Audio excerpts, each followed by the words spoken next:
أصلي عليك وكل الوجود صلاة وشوق إليك أصلي عليك وكل الوجود صلاة وشوق إليك. السلام عليكم ورحمة الله وبركاته. بسم الله الرحمن الرحيم. الحمد لله رب العالمين، والصلاة والسلام على المبعوث رحمة للعالمين نبينا محمد وعلى آله وصحبه والتابعين ومن تبعهم بإحسان إلى يوم الدين وبعد. We praise Allah subhanahu wa ta'ala, send blessings and salutations upon Muhammad sallallahu alayhi wasallam, his entire household. May Allah bless them all, bless all his companions, and bless every single one of us. Ameen.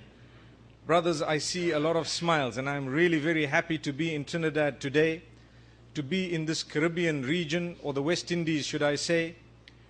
And really, it brings great joy to see the large numbers of brothers and sisters who are so dedicated.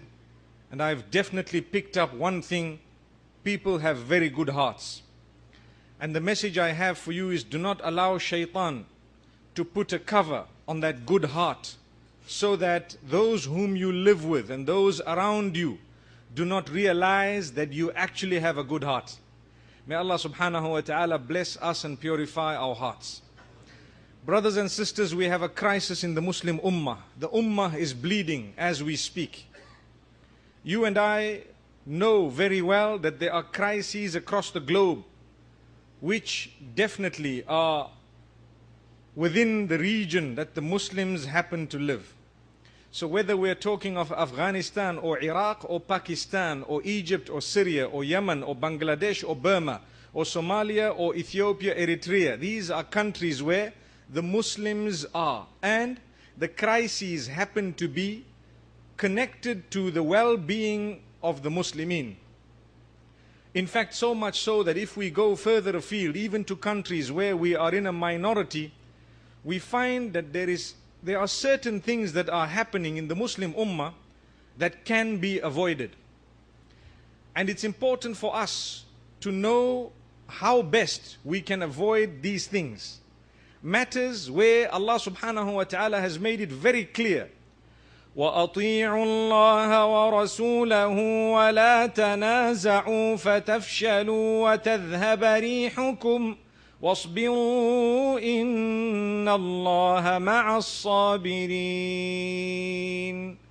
Obey Allah and His Rasul, and do not dispute amongst one another. The arguments that we have, the bickering, the malice, the little debates that are, or that would result in hatred.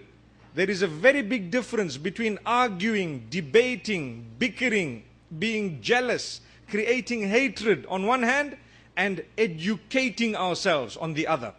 So when we say we should not be arguing and debating, we are not saying that forget about educating yourselves religiously. No, we should educate ourselves in a professional way, in a manner that would result in two things, the minimum. One is those who have the knowledge to disseminate it beautifully, and two is those who are trying to purify their knowledge to be able to understand, to be able to comprehend in an environment that is so conducive and beautiful for that particular type of education. But getting back to the verse, Allah subhanahu wa ta'ala clearly says, La tanaza'u. Do not tug towards, tanazu', two people are required for it. Two parties are required for it. Which means each one is pulling towards his own. May Allah protect us. So what would happen? Shaitan would find it very easy to come through to the little crack and chisel it in a way that it becomes two major mountains over a period of time. Yet, it was only a hairline fracture. May Allah subhanahu wa ta'ala grant us understanding. And Allah says, if you are going to dispute in that way, then tafshalu, fatafshalu, which means it will result in the unsuccessfulness. Fashal means failure. So as an ummah, obviously Islam will not fail. But the members of the ummah may taste individual failure. and sometimes collective failure within specific groupings. May Allah subhanahu wa ta'ala grant us strength. And what would happen, as you and I know, Allah subhanahu wa ta'ala has made it very clear for us in the Quran. He says, وَتَذْهَبَ رِيحُكُمْ, your strength as an ummah shall go away. Today, look at us. We are more than 2 billion on the globe. You know that. We all know that. But do we really care for one another? Sometimes within our own families and within our own circles and communities, someone dies or someone suffers a loss and others are excited. They say, yo, that brother deserved it. So we have this negative perception of one another sometimes. A small thing happens and immediately we think he did it because he hates me. He doesn't like me. He wants to destroy me.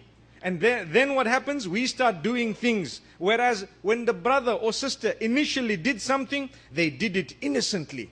They did it with a good heart. But because our hearts are contaminated sometimes, we find we tend to think that the hearts of others are also similarly contaminated. And this is dangerous. So Allah says, you will lose your strength. So what's the point of having 2 billion Muslims when the strength is so badly lost that if anything, we are busy fighting each other. In some countries, killing each other. May Allah protect us. It's about time this stopped. We will always have differences. There will never ever be a time when we do not have any difference whatsoever. Take a look at the Sahaba radiallahu anhum. They too had differences of opinion amongst themselves. Wherever the Prophet ﷺ issued a decree solving the matter, it was resolved. And at times he agreed with both parties. Take a look at the issue of reading Salatul Asr in an area of Banu Qurayza, where one of the Jewish clans was based in the outskirts of Medina Munawwara, where the Prophet ﷺ instructed his companions, لا يصلين أحدكم العصر إلا في بني قريظة. None of you should read Salatul Asr until you get to Banu Qurayza.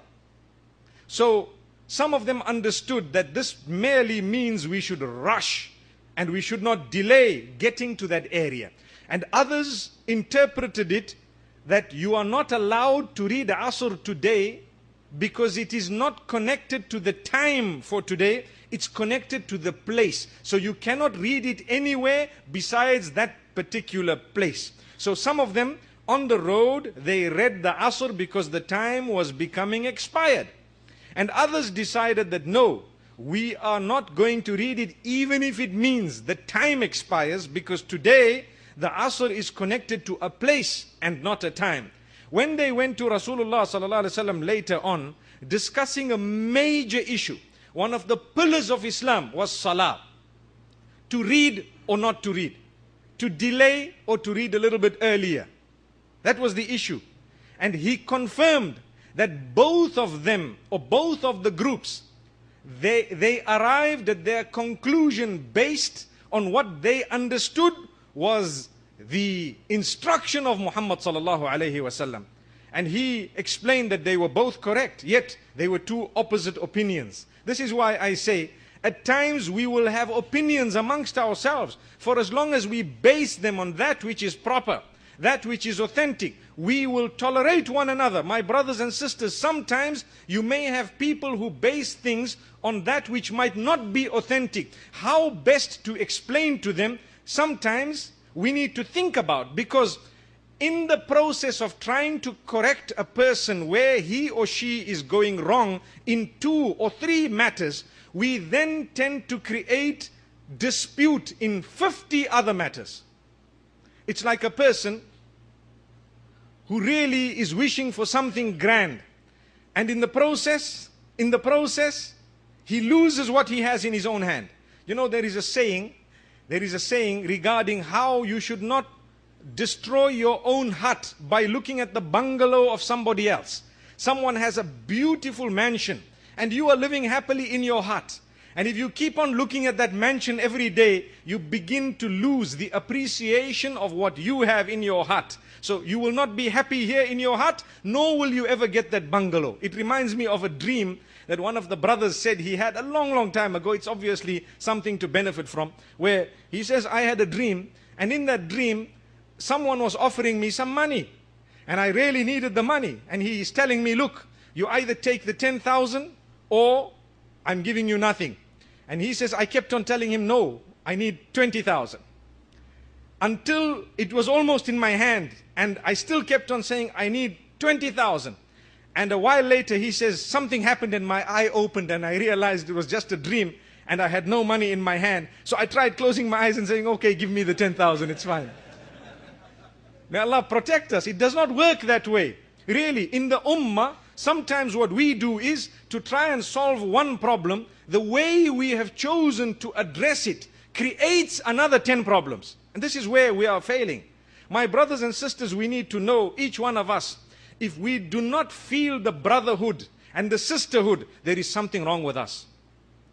If you do not feel the love of one another, even though one might be inclined slightly this way, one might be inclined slightly that way, like I said, we will discuss, we will educate, we will try our best to come to that which is the best. There is no doubt about that. But if we do not feel the link with one another, there is something wrong with our iman. The enemies have got grip of us. More so, shaitan and the devil is holding us firm. The Prophet ﷺ was so concerned about the kuffar getting the right message that sometimes he bent over backwards in a way that the Sahaba did not understand. But it was revelation from Allah subhanahu wa ta'ala. I give you an example. Take a look at Hudaybiyah. When the Prophet ﷺ and the army of Muslimin, or should I say the group, because they were unarmed, the group of the Muslims had arrived in the outskirts of Makkatul Mukarramah, wanting to go for Umrah, which is something great, mashallah. They were not allowed to go in. They were told, no, go back, by the people of Makkah. It resulted in a treaty known as the Treaty of Hudaybiyah. If you know the details of that treaty, what happened is, there was something written down by one camp, and they were discussing the clauses. And the kuffar came up and said, you know what? You wrote Muhammad Rasulullah sallallahu alaihi wasallam. Take out the word Rasulullah because we don't believe that you are Rasulullah. So how can you say we have an agreement with the messenger of Allah when we don't believe you are the messenger of Allah? That's a heavy one. That's a very heavy one. The Sahaba radiallahu anhum were not prepared to do that. But Rasulullah sallallahu alaihi wasallam instructed them, take it out. What? Take it out. It was out. Why? We believe La ilaha illallah Muhammadur Rasulullah sallallahu alaihi wasallam, but we are trying to get to something here that is not only divinely inspired, but that will have greater results than this particular matter that they are debating about right now. Then they said, okay, something else. We want to remove this clause as well. There was another clause where they had said, anyone from amongst you who deflects or who turns away and comes to us, we're not going to send them back to you. But from amongst us, anyone who comes to you, you've got to send them back. That is the height of injustice. It's unfair. Imagine someone says, you're not allowed to charge me a profit, but I'm allowed to charge you. You say, but what are you talking about? It's one way, traffic. It doesn't work that way. But Rasulullah sallallahu alaihi wasallam said, agree with it. It's okay. How many Muslimin are actually going to go away? May Allah protect us. The clause was, and not only that, later on, he implemented that. Subhanallah. And verses were revealed. It's a long story, but the point being made here is, he, sallallahu alayhi wasallam, taught us that he was so concerned about sending the correct message. And he knew that now that he has a treaty with these kuffar of Quraysh, it will give him an opportunity to spread the wings of the deen, or the message of the deen, further ashore, to go to various other places. And by the will of Allah subhanahu wa ta'ala, that would result in so much in terms of strength of the Muslim ummah. And it did. A few years later, they returned to Makkatul Mukarramah. They were victorious. But if he was stubborn upon it to say, no, that clause will stay. No, this clause is unfair, they would never have arrived at the solution. there would have been more problems, more difficulty. There might have been war, whatever there might have been. Allah knows it didn't happen, but we are thinking about what if. The same with us. Brothers and sisters, when we pick up that my sister in Islam or my brother in Islam or a group of brothers or sisters has, for example, an issue or two that needs to be dealt with, the way we choose to deal with it would really make it clear as to whether we are following the sunnah of Muhammad sallallahu alaihi wasallam or not. This is why you and I know when Allah subhanahu wa ta'ala sent Musa alayhi salam and Harun alayhim salam, Allah's peace be upon both of them and upon all the other messengers and upon us as well. Amen.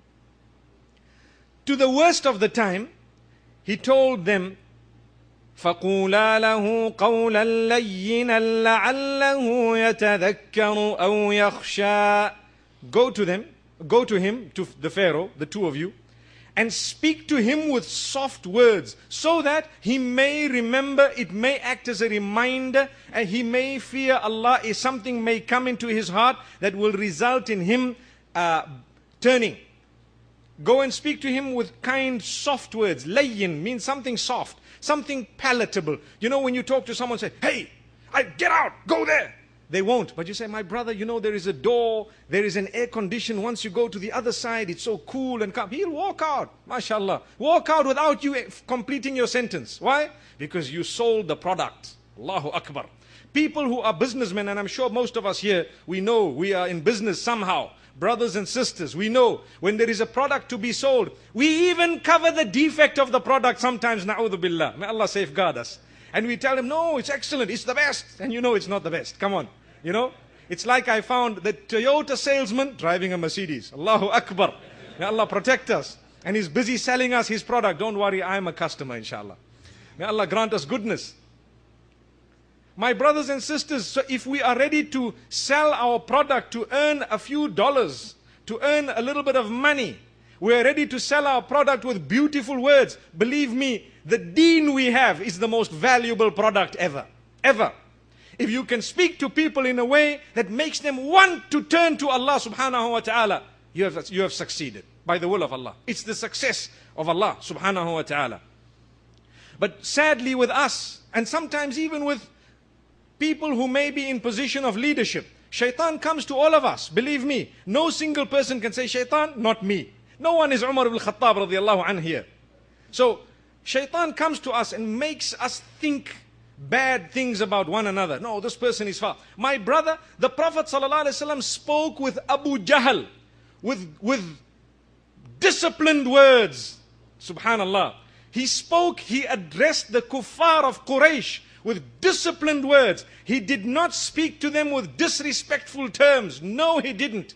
And today, we are not talking about Abu Jahl and the others. People who are saying the same shahada as you, just because you have 2-3 differences with them, and we acknowledge there are differences, it does not mean you can start swearing and bickering and spreading and saying this and that. If that is the case, the day you suffer a loss, they will be happy, and the day they suffer a loss, you will be happy. And then what happened across the globe and what is happening across the globe will not be avoidable. So it's about time we woke up and faced reality. That if you would like a strong ummah, and so would I, it's about time we realize that the treatment of one another, the way we are tackling our issues, needs to be revisited. The way we are tackling the matters of division needs to be revisited. And why I reiterate this, everywhere we go on the globe, we have the same crisis. They'll tell you, oh, this person belongs to that person's belong to that person's belong. And brother, what are you? What am I? I'm a Muslim. Subhanallah. If you want to divide any further, believe me, my mathematical table has no division sign. Allahu Akbar. No, we only multiply and add. And sometimes we would like to subtract that which is bad. May Allah protect us. As for division sign, my calculator doesn't have that sign. So if you are asking me, what are you, based on the fact that you want to drop someone into a box to divide the ummah, we will tell you, no division sign, we are Muslims. Allahu Akbar. We are Muslims. Do you have a difference of opinion with others? Oh, by all means, we probably will. We may have differences of opinions with our own spouses. That doesn't make them bad people. You know, Some people say, I cannot stand her food. But wow, she's a beautiful mother. She's looked after my children. So what did you do, my brother, to solve the problem? I employed a cook. MashaAllah, lucky wife. She might have been cooking like that purposely. Who knows? Allahu Akbar. So people need to know how to solve crises. Today, my brothers and sisters, we are ready to sacrifice. Almost all of us are ready to sacrifice to earn a little bit of money. But we are not ready to sacrifice in order to bring the ummah together. And what's the point of packing knowledge into your mind and into your heart when it's not doing anything to your character and conduct? It's not bringing you down to earth. It's making you more arrogant. The more you know, the more the rest of the Muslims are actually kafir. Astaghfirullah. Why? What's this mentality? Where did it come from? And how did it get there? It is the arrogance that the devil happens to place within a person sometimes who happens to have some knowledge. And this is why don't waste your time with ignorant people. But make sure that your heart is clean. Make sure that you feel the love between yourselves, even if there is a minor difference. And sometimes there might be a major difference which needs to be made clear. That look, brother, I believe that this is not exactly the right way of doing things because of X, Y, and Z. But my brother, there are so many other common points that we can work on. However, let's discuss this matter as time passes and let's exchange notes. Subhanallah. Look at how important that is. The way we deal with it. Because if we are just going to stand up and say, brother, I'm not prepared to talk to you. I'm not greeting you. But brother, sister, the shahada is being read. Who knows, that person might die in a condition better than mine and yours. There might come a time later on where maybe I have died and 10, 20 years later the other person dies and they might die in a condition that was much more pure than I did. Only Allah knows. So remember, don't lose hope. The Prophet ﷺ did not lose hope in us, in the sense that he continued and he continued. And not just him, but even the other messengers of Allah subhanahu wa ta'ala. For years on end, they continued. Look at Nuh alayhi salatu wassalam. Inspiration can be drawn by his sacrifice. 950 years. Imagine.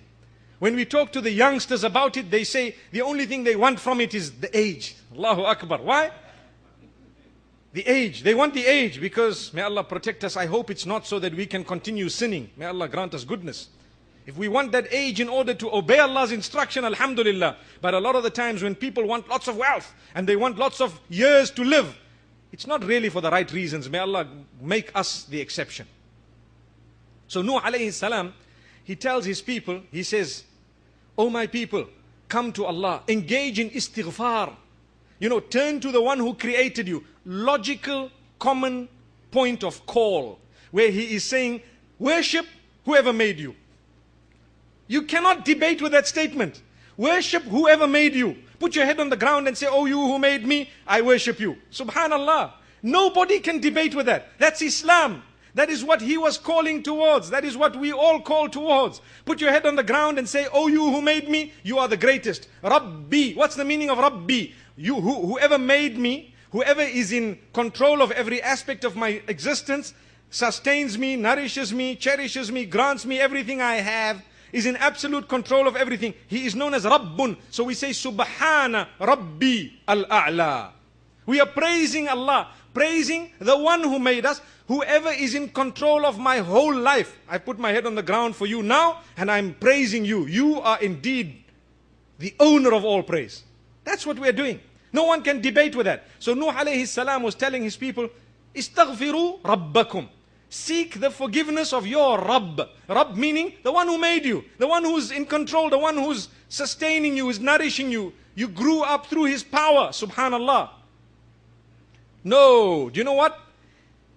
An average of 2, listen carefully, an average of 2 to 6 people a year accepted his message.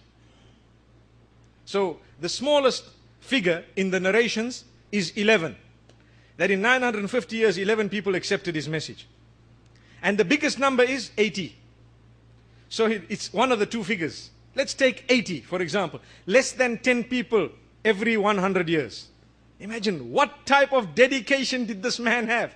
Today, We do not even have that type of feeling towards one another. We cannot wait for 95 seconds, let alone 950 years. The brother, you just hear him saying something, and suddenly say, he's astray. Don't talk to him. Don't look at him. Well, if he's astray and you don't talk to him and you don't look at him, how then is he going to get the message? Subhanallah. No. He belongs to this and he belongs. So tomorrow when the enemy wants us, he doesn't need to come and do anything. He just needs to sit back and put a drop of honey on a table. Have you ever heard the one about a honey on a table? Let me explain. They say that Shaitan wanted to cause havoc and chaos, and he wanted to show how he doesn't really do it. He doesn't really do it, but he instigates it.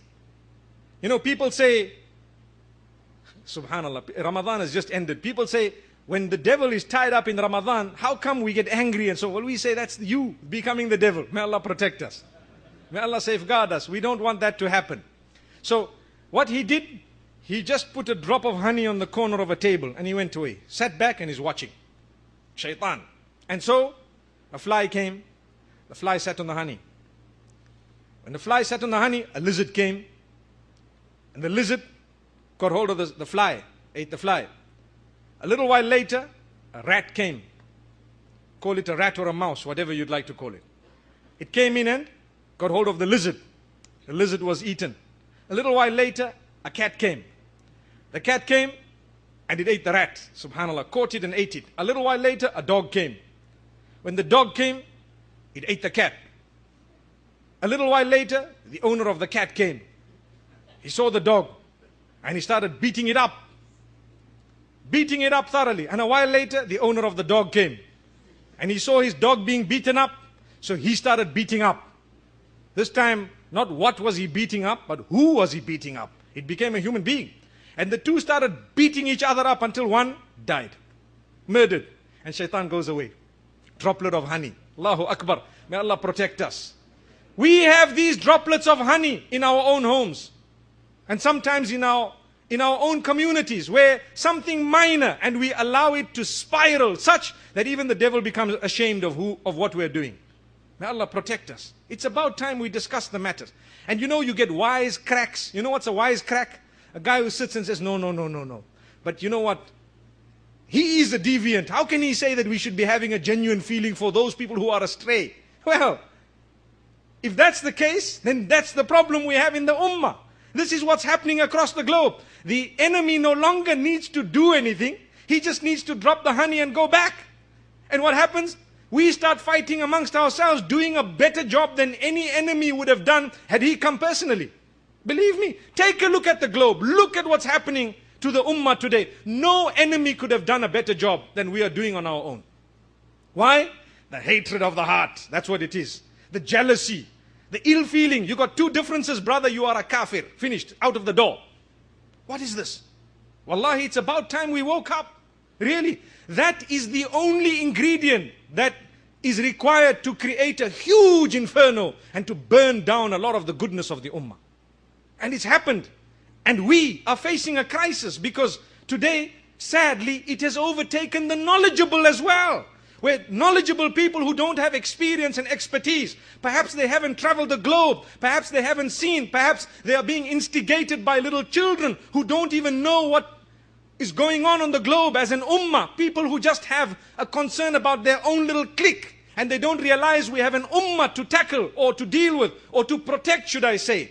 And therefore, we have people flying or passing these comments flying around that are really destructive for the ummah of Muhammad sallallahu alayhi wasallam. This is why respect anyone who is doing good work. And someone who is doing something bad, think of the most beautiful way of educating them. It might not take a day or two. It might not take a year or two. It might take more than 10 years. It might be longer than your lifetime. But you need to really create that environment that will result in people wanting to know the truth. That's what it is. May Allah subhanahu wa ta'ala bless us. So much comes to my mind. But when we see beautiful people sitting all together and we think to ourselves, my brothers and sisters, I definitely feel the love for you. Definitely feel it. in my heart. And I haven't even asked you, my brother, which sect do you belong to before I declare my love for you? My brother, I love you. You say the shahada, you are in the house of Allah subhanahu wa ta'ala. My brother, we have so much in common. Tomorrow, if I see you being bitten by a lion, inshallah, I won't become that lion, but inshallah, I will go and bite that lion. Allahu Akbar. Allahu Akbar. This is the way it should be. And if you notice, mashallah, there is an awakening. People are realizing that we are being trampled upon because of minor issues. And like I said at the beginning of this talk, and I reiterated, let us not think that by saying that we should not be holding malice against one another, that we should not be educating one another. That's not what we've said. We should be educating one another.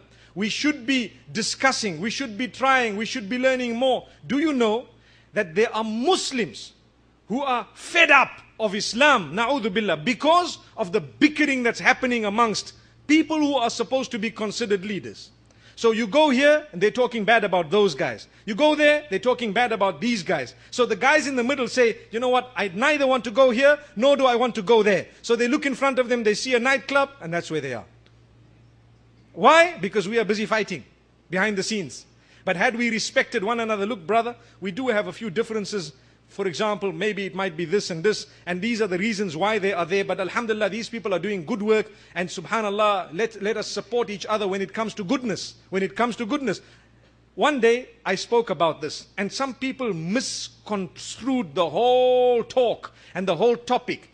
Do you know that today, if there was a natural disaster, may Allah protect this beautiful country. If there was a natural disaster in this country, you would have to cooperate with the non-Muslims. Do you know that? And they would probably save your lives and you would probably help save theirs. Do you know that? Not probably, but almost certainly. Why? Because you would have to unite on a common purpose. That's what it is. That does not mean we are saying, give up your deen, let me give up my deen. We come up as atheists, all of us. Stupidity is what would understand that. We're not saying that. Keep your deen. We keep our deen. We discuss, mashallah. We want to get to the truth. Yes, without any form of, we have no doubt in that. That yes, we would definitely believe that what we have is firm and it's correct. But common ground, mashallah, I will have to unite with you to clean up society and community from this nuclear waste that is perhaps affecting, if it is there, and so on. Or there is an earthquake. I will help take out your family from under the rubble, and you help take out my family from under the rubble. And who are you? Brother, he could be a gay for all I care. May Allah protect us. May Allah safeguard us. That does not mean we are united in faith with people who are doing things that may be absurd.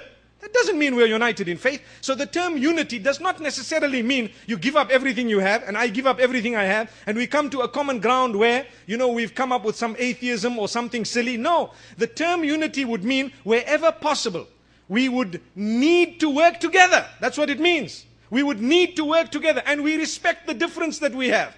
And at the same time, we acknowledge we are human beings and we discuss as well. And the only way you would be able to discuss properly is when you are educated on that particular topic. So therefore, go out and learn more.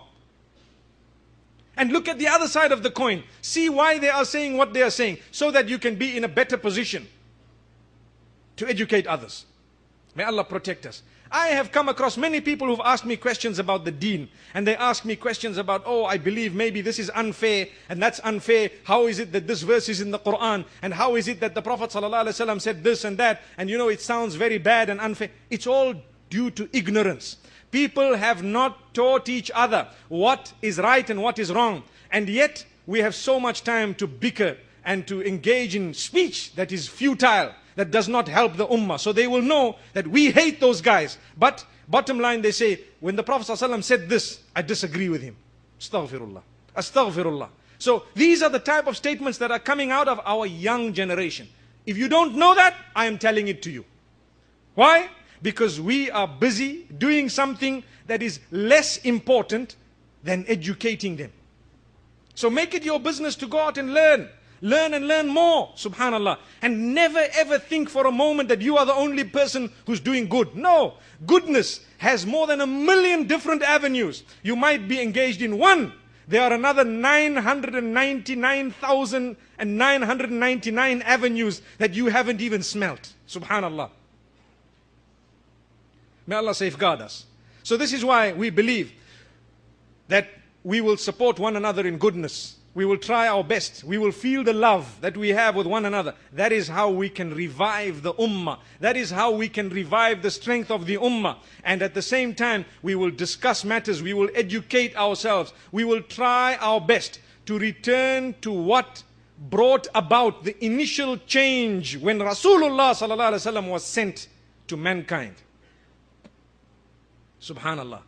So we would have to go back, study his life, look at what he did, look at what the Sahaba radiallahu anhum did, and we would have to realize and recognize our mission in this dunya. It's not just to enjoy everything at the expense of the rights of others and at the expense of the rights of Allah subhanahu wa ta'ala over us. No, we are to enjoy within limits, understanding that this enjoyment is very, very limited to the pleasure of Allah. We need to get enjoyment by reading salah, enjoyment by dressing appropriately, enjoyment by abandoning that which will earn the wrath of Allah subhanahu wa ta'ala, enjoyment by sacrificing to save your marriage. A lot of marriages are breaking. For what reason? To be honest with you, such a small reason that when the person is over and done with, 5 years later they look back and regret to say, you know what? She was a wonderful person. It was me who was the mess. My brother, too late, she's married someone else and has 3 other children. Too late. Alhamdulillah. So this is why we say, today we're not prepared to sacrifice for so many things that we are supposed to be sacrificing for in order to earn eternal peace. We're ready to give it up. But materialism, we're ready to sacrifice for. In a lot of cases where, brother, I want to buy a new car. Okay, I need to work hard. I'm going to save. I'm going to this. So now, come home, you need to buy bread and milk. And you say, no, because you're saving to buy your car. You see? I hope that doesn't happen here in Trinidad. I need to buy my car. And you don't even know that you buy the car, first things first. Big accident is made. May Allah safeguard all of us. And then you regret to say, no ways, I shouldn't have bought that car. My brother, that's because you were running behind materialism. And Allah wanted to show you that this is all completely within the dunya. It will come to an end. It is Allah that is eternal. All this is non-eternal. It won't help us. When we go into the grave, nobody's going to write a certificate to say, this man drove a BMW, please help him. Oh, angel of death. Let him have a comfortable ride with air condition. No, all specs, low, what do they call it? Low profile, big magnums, Nothing like that is going to happen. This man's bank account, just before he closed his eyes, was sitting at 35 million. Please help him. Does it happen? It is irrelevant. Your money that you left behind, your children are killing each other for that.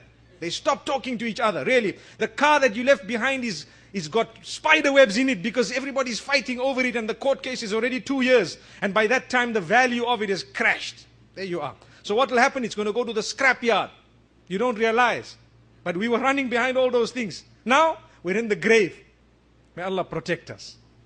So we'd rather enjoy the life, mashallah. If you have a comfortable ride, we all are searching for a comfortable ride. But use the ride in that comfort to enjoy coming to the masjid. Subhanallah. Then your BMW will come to your help in the grave. Why? Because you always used it to come into the right direction. Yes. You have wealth, use it to assist others. Use it to pay off the debts of some people. Use it perhaps to help the homeless, perhaps to reach out to those who, sometimes you have very wealthy people, but they will not give a small amount of time to those who owe them money and are struggling to pay them back. But they know that this is just loose change for me. So people are living in misery because they owe a multi-millionaire $1,000, which they cannot afford really. It's a different story if someone is just ducking and diving and they just don't want to give it to you. Then you can put a bit more pressure on them. But someone is really struggling and you are a tycoon and you really do not need that wealth immediately. And you're pressing them so much that their marriage is on the brink. And perhaps their children are struggling. And they have so much other difficulty and problem. It's because we have not read the Quran. And we don't know the Sunnah of Muhammad sallallahu alaihi wasallam, where he says, whoever gives respite to such a person, Allah will give them respite in the life after death. And Allah subhanahu wa ta'ala says, in the Quran, if a person is struggling financially and they owe you money, give them more time, it's better for you. You will earn a great reward. As it is, it's Allah who gave you. You know, there was one brother, he told me the story himself. And he says, a certain man owed me a certain amount of money. And I began to put pressure on him and so on. And one day he came to me crying and I felt sorry for him. And he said the money was owed on a specific date. And I gave him 1 more month and he was so happy. And he says, a few days later, he had a robbery at his home.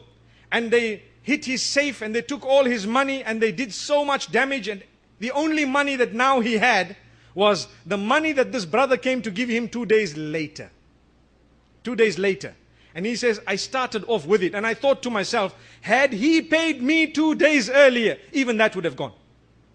Look at the gift of Allah subhanahu wa ta'ala. Sometimes Allah knows why these things are happening. So my brothers and sisters, mashallah, if you notice, I have tried to speak about bonding the hearts. And tried to speak about educating ourselves. Bringing us together, understanding we are part of one ummah. Really, feeling the love.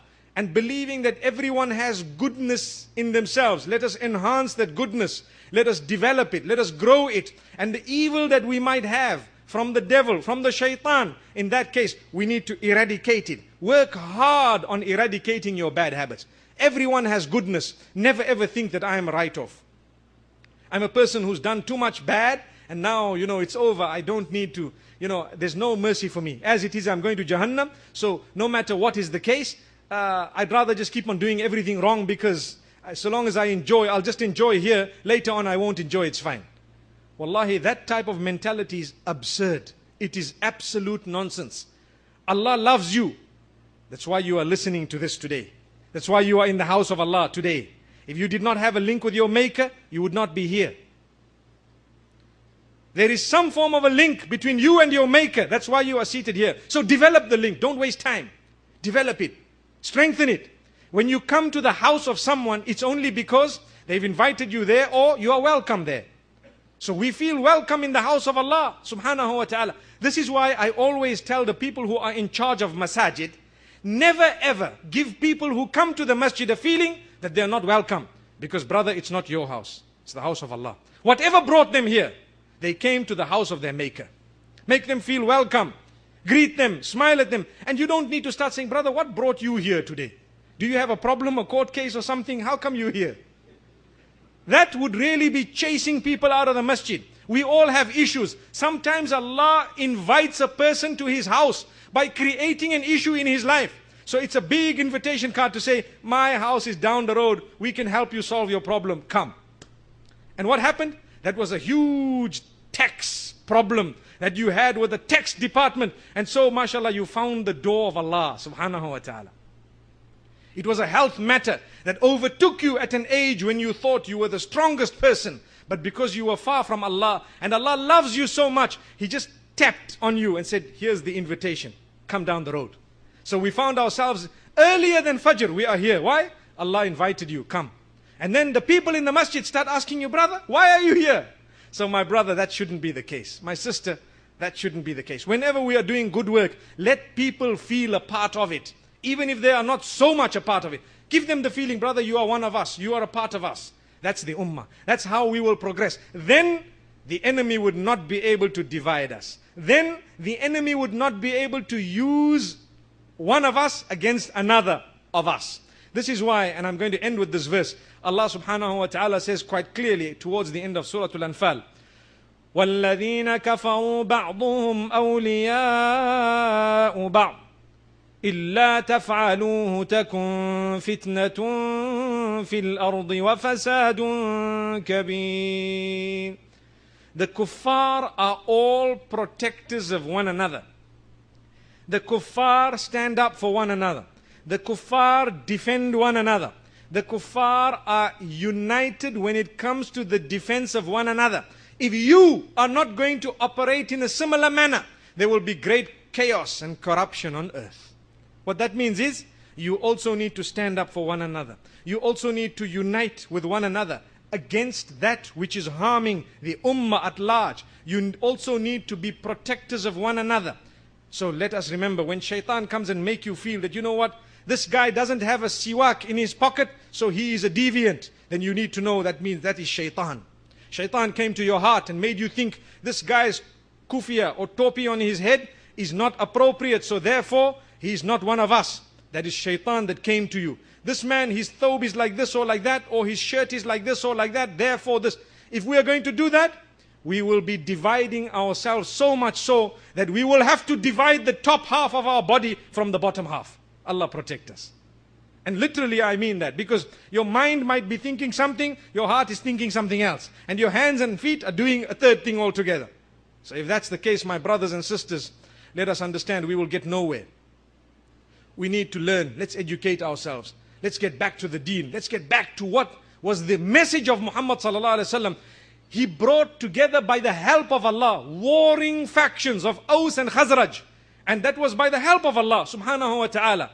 If that is what was the result of following Muhammad sallallahu alaihi wasallam's instruction, where those who were really at war came to peace, then what about us? Those who are inshallah within a specific type of peace, by the will of Allah, we can create more peace and we can unite ourselves. May Allah subhanahu wa ta'ala bless us. I hope the few words I've said have really had an impact, firstly on myself, then everyone else. Inshallah, until we meet again. Wa sallallahu wa sallam wa baraka ala nabina Muhammad. أصلي عليك وكل الوجود صلاة وشوق إليك أصلي عليك وكل الوجود صلاة وشوق إليك أصلي عليك وكل الوجود صلاة وشوق